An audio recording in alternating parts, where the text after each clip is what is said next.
Hey guys, what's up? Usually I do this at 3 every week, but I had a little bit of a delay because they decided to start mowing the lawn and doing all kinds of maintenance right outside my window. As soon as I was about to go live, and it was really loud and you couldn't hear anything. Plus, there's a thunderstorm coming in, so the combination of thunder, lawn mowing, and Buster panting because he's terrified of thunderstorms did not make for a really good place to start doing a live. Um, but we're live now, which is great. If you guys are watching, let me know who's watching. Drop a comment so I can see it. We're on Restream right now, so I don't see individuals in the comments. Just so I'm not on individual posts. This is streamed across multiple channels. So if you comment, let me know who's watching. That would be great, so I can actually see who's on here. Otherwise, it's a totally blind live, which is actually more enjoyable that way when you're doing it that way instead of just looking at the Facebook post or the YouTube post or whatever it is. So, um, so what's up, Mango? How's it going? I like it because YouTube pulls in like YouTube usernames, which is different than people's real names. So we got Mango Salsa watching, which is great. I love it. Um, so I was, what's up, Alexander? How's it going? Well, so this room, my office at home, has been a work in progress. I need to make a stop motion like video showing the evolution of this room over the last like 3 to 4 years, because it used to be, if you watch my very first like videos from like 3+ years ago when I did my first course and first time I was putting out content, it was literally like me kind of in the corner over there, and I had just gotten the first two comical award, so it was literally just like that in the background. And then slowly over time, stuff gets added here and here and here, and eventually we end up with all this stuff where now it's I don't really have room for anything else, so we need to move into a bigger place, so I can expand and have a bigger set, especially because my buddy Rob Cicadis, who makes all these badass prints, is making us a patriotic unicorn for our unicorn politics brand to start selling, and so he's making that for us. And so I'd imagine we're gonna have another canvas. So I don't know how that's gonna work there. We're gonna have another set up over there. Um, but anyway, um, it kind of leads into the point of this video, um, which is the very enticing and salacious title I used to get you to watch this video. 31% of kids want to be this when they grow up, and it's terrifying.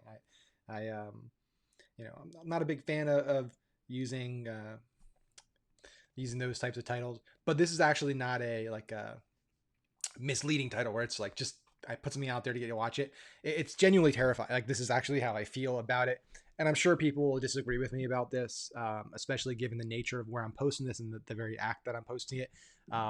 Could seem slightly hypocritical, but there was a study that came out recently, and and basically it was a study interviewing thousands of parents who had kids between the age of 11 and 16. So basically a study of 11 to 16 year olds, and and basically asking those parents, like, what do your kids say when you ask them what do they want to be when you grow up? Now, obviously, take this with a grain of salt.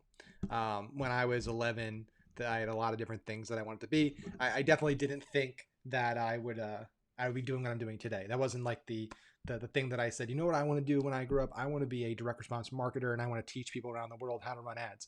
It wasn't in the cards there at the time. Uh, but 15, 16, you start to kind of figure it out, right? You're 2 to 3 years away from going to college, which is a big decision. And I think this is true with not just 11 to 16. This is true with people, right, 16 to 20. So people in college, I think this is true as well. But basically, top three. So top three careers that 11 to 16-year-olds want to have. So number one, doctor. So doctor's been a staple, I think, for generations. I think the the the doctor plan has always been up there, along with usually it's astronauts up there. That's usually a pretty popular one, but unfortunately NASA is not what it used to be, and those days aren't really as exciting anymore for kids, which is a shame because when I was growing up, NASA was so cool and going to space and all this stuff. But anyway, so doctors number one. Number two, which was 17% of kids said social media influencer. And number three with 14%, so a total of 31%, because I bucket these into the same category. So the third one was a YouTuber, which is differentiated from a social media influencer. Really, it's the same thing. It just, I'm an influencer on YouTube versus on Instagram or other channels. So you basically have 31% of kind of the next generation that's what they want to be, right? They want to be a social media influencer. They want to be a YouTuber, and it's slightly terrifying for a number of reasons. Now, listen, I'm all for people following their dreams, and I'm all for, whatever you want to do, you should go and do it. That's I'll put that out there, right on the gate, right? I'm an entrepreneur. I've never taken a 9-to-5 job, so I definitely didn't fit the mold, and I definitely went down that path of taking massive risks and having a great chance that I was going to fall completely on my face and be living at home. Like, that was a very likely scenario. So not gonna tell people to not do that and crush kids' dreams. But I do think it's really important to look at the numbers, right? To look at the actual data behind these career paths, right? Like the term influencer gets thrown around quite a bit. And it's this very kind of catch-all phrase of a lot of different types of individuals that have very different incomes and very different outcomes and very different paths and very different things they do. I think that the danger with the social media influencer thing, it falls into a very similar trap as the kind of college dropout argument, right? So anybody that's familiar with, like, if you ever debated a college kid who's thinking about dropping out of college, or somebody that believes in, like, not going to college, dropping out of college, I guarantee, what do people say to you? So I'll ask that. Like, you say, hey, you should go to college, right? Now, I'm not making the argument here. I'm just saying, like, if you tell somebody you should go to college and they're an entrepreneur or whatever it might be, it's almost guaranteed that what they will say to you is, well, Mark Zuckerberg dropped out of college. Well, he dropped out of Harvard. Very different than just dropping out of college. He got into Harvard, first of all. He went to Harvard. He had a massively successful program and product already, a business. And so you can pick a handful of people. Think about how many people go to college every year across the United States. And I'll pull up the number. I don't know what the exact stat is, but let's pull it up. How many people are in college right now? Let's see.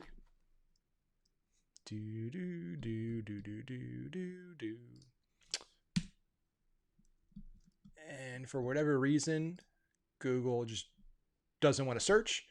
So it literally just is not searching at all. Number of people in college. That makes no sense.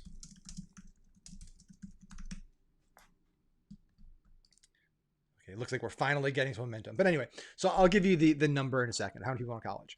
But whatever the number is, a handful of people is not a statistically significant sample, right? It's an anecdote, right? It's anecdotal stories. And I've talked about this in the past of how dangerous it is to use anecdotes to believe in like facts, right? Say, well, I heard this story or this person did it, therefore the whole statement is true scientifically, like based on facts. I'm not sure if Google might be down. It seems like it could be me, but it seems like I have full 500 megabytes right now, up and down, and for whatever reason Google is not responding. Let's see if we can do it on my phone and see if it's any different. So you have the example of, Mark Zuckerberg is not in college. He dropped out. How many people are in college?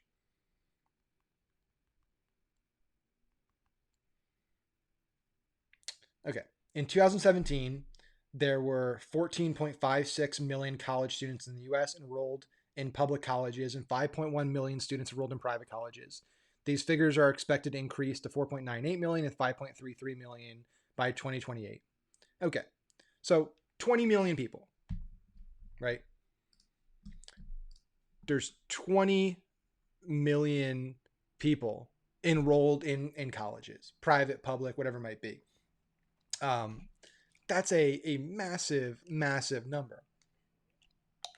And even if it was a fraction of it, even if it was 5 million, 1 million, to use the example of like Mark Zuckerberg, it's one person out of probably tens of thousands that have dropped out to pursue the entrepreneurial dream, right? To go to Silicon Valley and raise venture capital funding and start your business. Most of those people fail, right? Most of them are going to fail.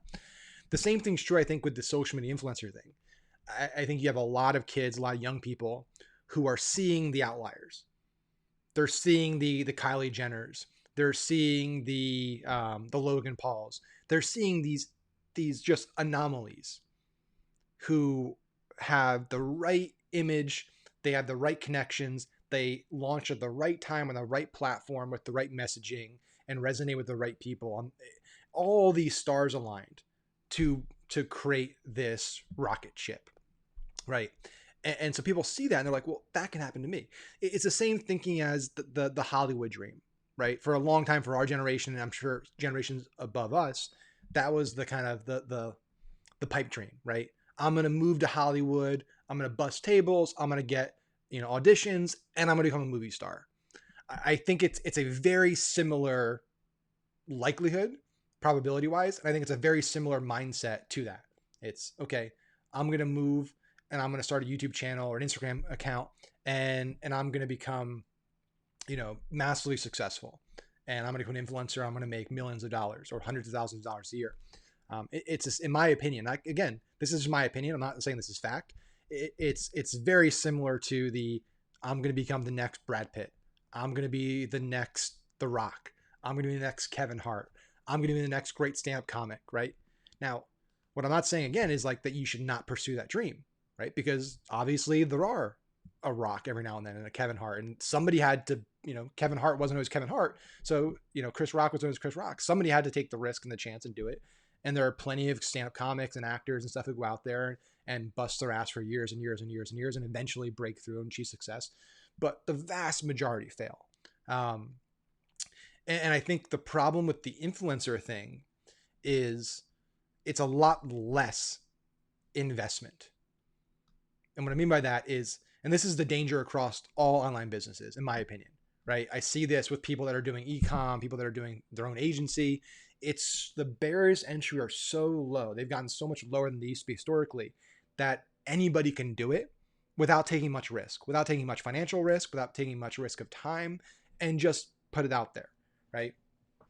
Like if you wanted to make it in Hollywood, you had to pack up, you have to move your life to Hollywood, you have to bust your ass waiting tables, being at, working in a restaurant, you have to go to audition after audition after audition, you have to sit in these big waiting rooms for hours upon hours every day, you have to read lines, you have to be critiqued. Like the same thing is true if you wanted to start a business, right?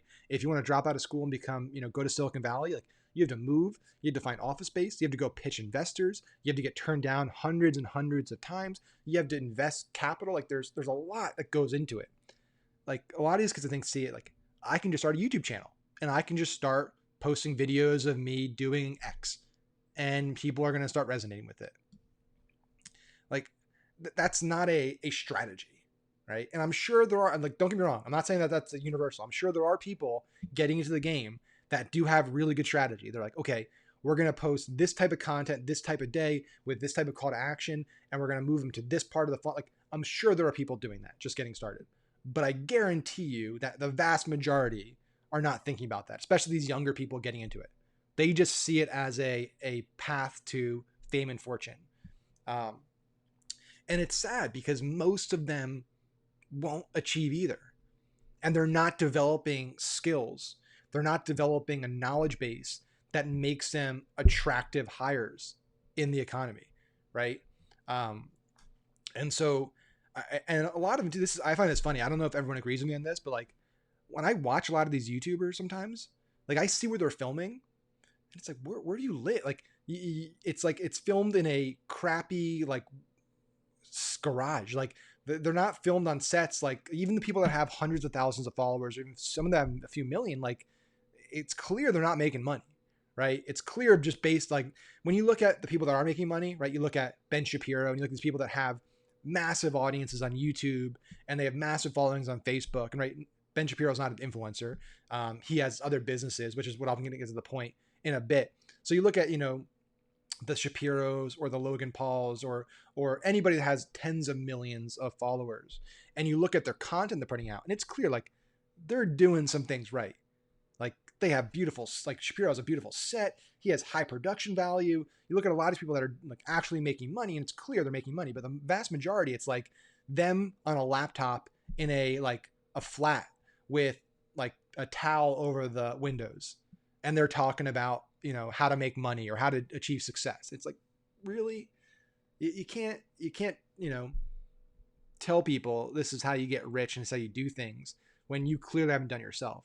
And I know it's the fake it till you make it thing, and that's a whole nother model. But I think what's fascinating is Rob said they also have millionaire investors behind them. So yes, but that's getting to my other point is that a lot of the people that are doing it right are actually treating it as a distribution channel, right? So you look at a lot of the YouTubers, influencers that are making real money, and it's not because they just post a shit ton of content every day and that's how they're making the money. No, they've parlayed that into building actual companies with actual products that they can actually build real teams around and generate real cash from an actual business, right? And that's something a lot of people aren't seeing is like, some of the top makeup and like beauty influencers, like that's what they're doing. They're partnering with Sephora. They're creating their own lines. They're creating their own businesses, and they're using their social channels as distribution, as marketing, just like you and I would use Facebook ads or Google ads. Now that makes sense. That's a clear path. It's like, wait, I build an audience, I build a following for the entrance into actually creating real business with real products and real services that can actually run without me needing to post content every day. But unfortunately, I think a lot of people get into it not thinking about that. Like that's a lot of work to actually build a real company, to actually develop products, to actually do R&D, to actually do the legal, to actually do all of that stuff, right? To actually hire people and hold inventory and stuff. It's a lot easier to just YouTube your life and tell people how to live their life. Right? It's like you have this Brooke Hogan or whatever, that chick that is a terrible human being who hurt her dog and spit on her dog. Like Larissa and I watched her videos. Like she doesn't have any. She had like 90,000 followers, and she calls herself an influencer. She's living in a crappy little apartment, and she has no knowledge of anything. Like that's what's fascinating, and I don't get it because I just don't follow people. But I am curious about like what other people that do follow these individuals follow them for, because obviously there has to be reasons, right? It's hard for me to wrap my head around it of like these people don't actually have any expertise. They don't really know anything. They're not living lavish lifestyle. Like they're just people living their lives pretending to be somebody else. And it's fascinating to me. I can't grasp it. It just seems so risky and scary to me that like, if that's what you're selling essentially is just people are interested in your life, that is a very, very risky business model, right? Because at any moment, people could just stop caring. You could say the Brooke Hogan thing is a perfect example of why going all in on being an influencer is in my opinion, a terribly risky and just terrible in general idea. You put out one video, you say one thing wrong, you get one thing leaked, and your entire career is over. That girl has no skills. She's on the videos, all she doesn't teach anything. She's not an expert in something. She doesn't have a business. Like that was her thing, was the content she put out, and that's gone.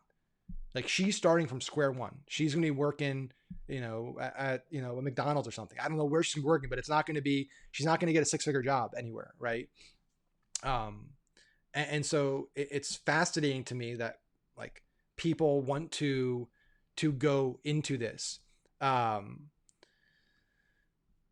oh, what's up, Topher? We got some great people. I love just I'm more interested sometimes in people that watch my videos than even me. I shouldn't be talking. I should get Topher on here and Rob and these great people.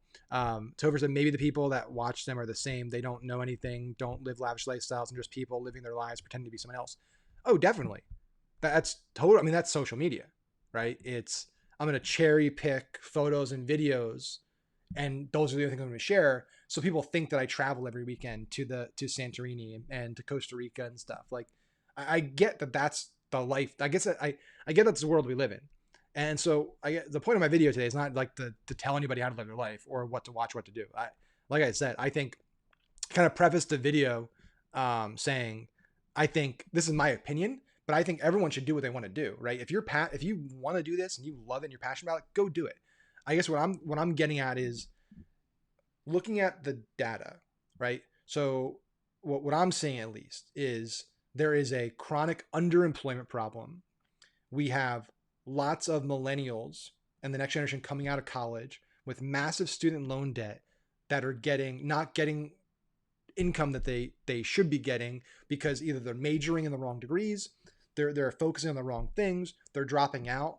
And so I kind of look at these elements that I'm seeing economically and societally and trying to figure out what's causing it. And now there's obviously a massive discussion to be had there. It's not just because people want to be social media influencers. It's not just because social media. There's a lot of reasons why that's happening, right? I think colleges have gotten 2.5 times more expensive without getting any more value. The money's gone to administration. I think most college degrees that are being taught are not really getting kids ready for the workforce. I think there's a lot of people that go to college that shouldn't be going to college. They should be going to a vocational school. They should be focused on STEM.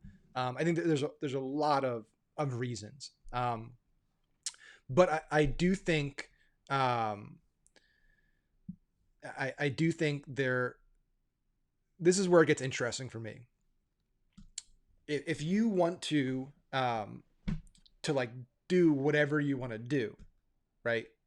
So let's say I want to go to college and I want to major in classic literature. Let's just throw that as an example. I want to major in classic literature. I don't know that's a major, but let's just make it up. That's great. Knock yourself out. If that's what you're passionate about, go do it, right? Love it. But what you can't do is major in that and then come out of college and complain because you're not making $150,000 a year, right? And I think the same thing's true. Like if you want to be a social media influencer or if you want to go on these career paths, go do it. But you have to understand that you're probably not going to be making 6 figures.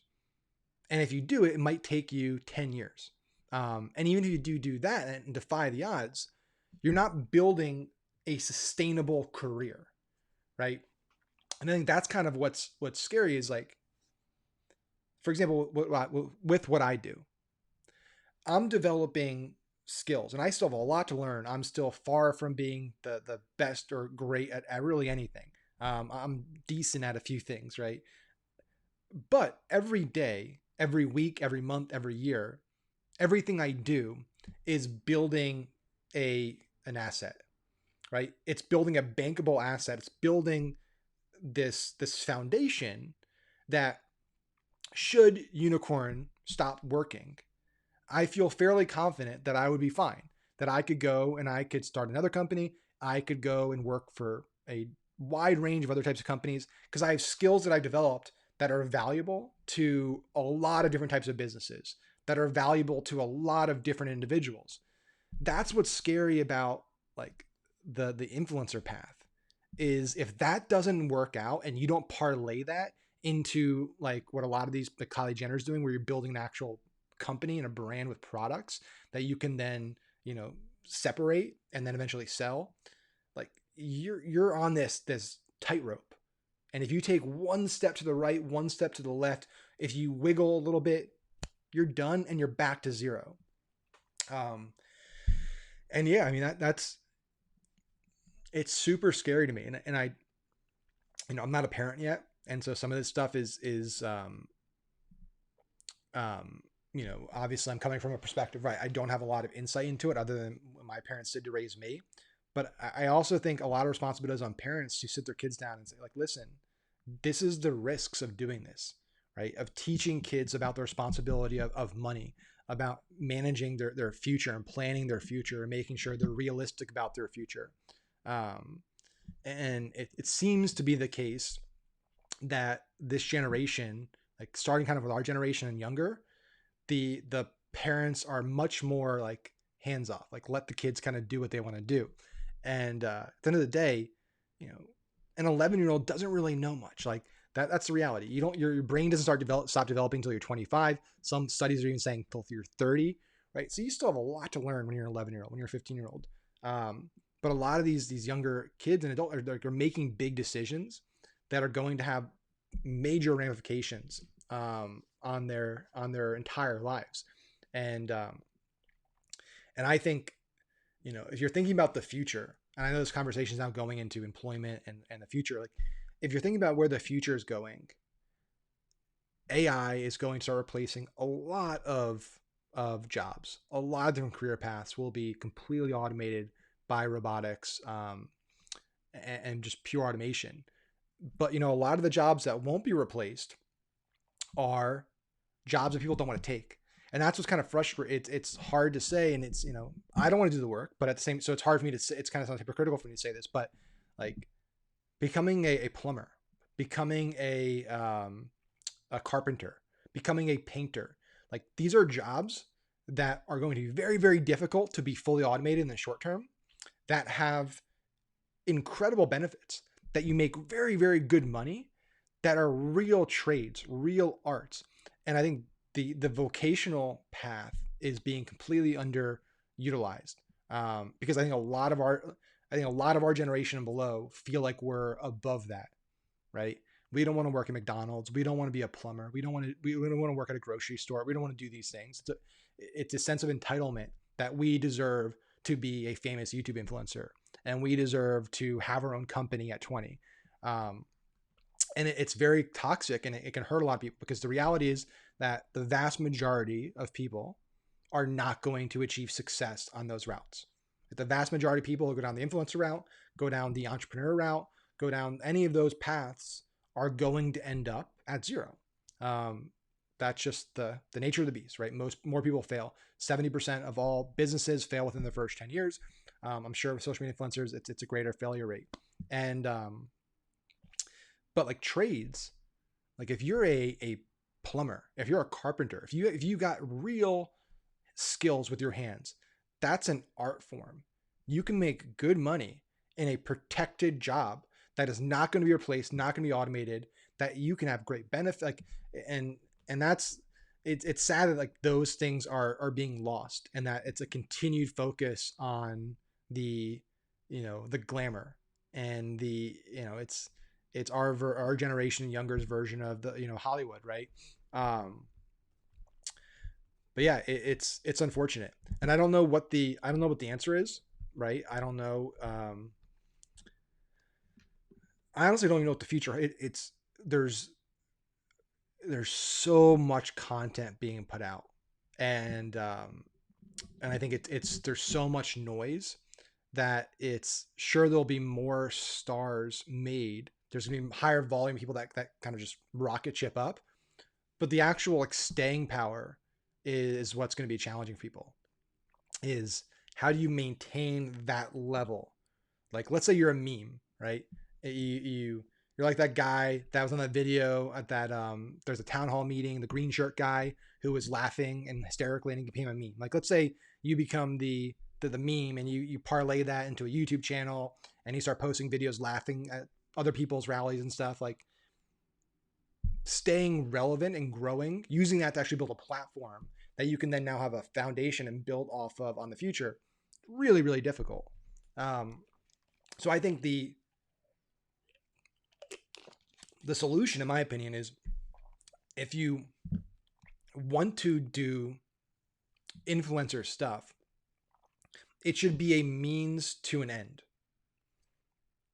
And what I mean by that is it should get you from like A to B, A to C, then you should start thinking about, well, how can I actually build a real brand? How can I build a real business, right? Like the Kylie Jenner model, the Kim Kardashian model is proven. It's get famous, use my fame to then actually build businesses around products and services that can grow independent of me and regardless of whether my influence goes up or down. And that way you're not dependent on people paying you per tweet, per post. You actually have a product that's being sold in retail stores, that's being sold online, that can grow and generate you cash on a regular basis. And I think that's what you're seeing a lot of the top people doing is like, you don't see a lot of the top influencers just making 100% of their income from, ads on YouTube or from sponsored posts, right? Most are making it building actual businesses. And if you look at all the kind of fame professionals, right? You look at professional sports, you look at actors, you look at musicians, and you look at their earnings. Like Kanye made 300 million on his Yeezys in 1 year. Like $300 million. It's more than he made with his music, with one product in one business, right? And so the earnings potential, you look at Shaquille O'Neal. Shaquille O'Neal has made 100 times, maybe even 500 times more money as a business owner and an investor as he did being one of the most famous basketball players of all time. Magic Johnson, the same thing. Jay-Z, the same thing. Kim Kardashian, the same thing. Kylie Jenner, the same thing, right? So I think it's important for like kids that are thinking about becoming an influencer to look at what is the actual path, right? Are we doing this because we want to be famous, or are we doing this because we actually want to build a business and a career out of it? And if it's because you want to be famous, that's fine. Go get your, if you want to get your minute of fame, like do it. That's totally fine. But don't be upset when all of a sudden you're not relevant anymore and you're working at a normal 9-to-5 job in a cubicle somewhere because you didn't think smart about it. I think you need to think about it like, okay, this is my springboard. Once I'm in the air, once I'm moving up, now I need to build something that when I kind of come back down, I can stop here instead of falling all the way back down, and follow those famous athletes. Look at LeBron James, look at Michael Jordan, right? You look at these, even like you look at The Rock and stuff, right? He's in deals with Under Armour. They're doing all these big deals that he's involved in. I guarantee he's going to make way more money. 50 Cent made way more money off vitamin water than he did off his career. He's making way more money being an executive producer on the Stars, on his program there, than he did as a rapper. And that should be the thought process behind it, not this, I just want to be famous, and when I'm famous, the money will come, right? Because that's the old kind of Silicon Valley adage. If I just get a lot of users, the money will come, right? That's why most companies in the Valley go bankrupt, because they build, burn through cash. The customers never come. The investors don't really see it anymore. They don't want to keep putting money in it, and the company goes under. So yeah,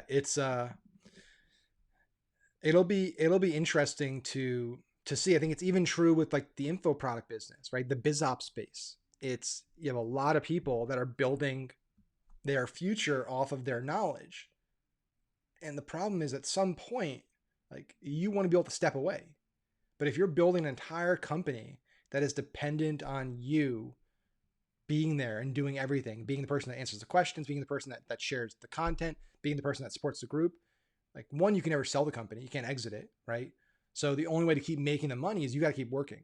That means you got to work for years, decades. You can't step away from it. Whereas if you parlay that into building an actual asset that can run and grow without you being directly involved, right? Which is what like Gary's done with VaynerMedia. He's obviously this huge public figure, but he has these other companies he's involved in. He has his agency, he has all these big companies that he's funneling deal flow to because people want to work with him. VaynerMedia runs without it. Like, obviously I'm sure he's in some strategies, but like day to day, like, that company's running, growing, making money independent of whether he's doing it. Same thing with Cardone. Cardone's investing in real estate. Like, these guys are involved in lots of other things, right? They use their influence and their recognition to get more deal flow, get more opportunity, get involved in more projects that diversify them and that mitigate their risk and that increase their cash flow. And it's really important to just understand what the actual big figures are really doing, and not thinking that they're making their money because of their following, because of their influence, because the vast majority of them, that's a fraction of what they're actually generating. And that's fleeting. That's not going to be around forever. So that was my rant for today. If you're watching the replay, I'd love to know what your thoughts are. Again, this was not meant to be like, don't follow your dreams, kids, if you want to be an influencer. I said, like I said in the beginning of the video, if that's really what you want to do and you love it and you're passionate about creating content and you're passionate about shooting video and stuff, like, by all means, do it. But I think there needs to be a plan of what to do if and when you actually achieve success viewership wise and attention wise. And honestly, that's why there are plenty of people out there that have much, much smaller followings that make a lot more money, because they're really good at the second part, maybe not the best at the first part of growing an audience organically. So on that note, hope you guys have a great rest of the day. Everyone that was watching live, thank you very much. It was great to see Montre and Rob and Topher and Ezreal and everyone for watching live. Great to see you guys as always. And I'll see everyone on Thursday inside the Marketing Strategies group with my sitting down with my good friend Deepesh Mandalia. So if you want to learn some really cool stuff about Deepesh and marketing, Facebook ads, and all that good stuff, make sure to tune in at 1 p.m. Eastern time inside our Marketing Strategies for Business Leaders group. I'll be there live with Deepesh. Thanks, guys.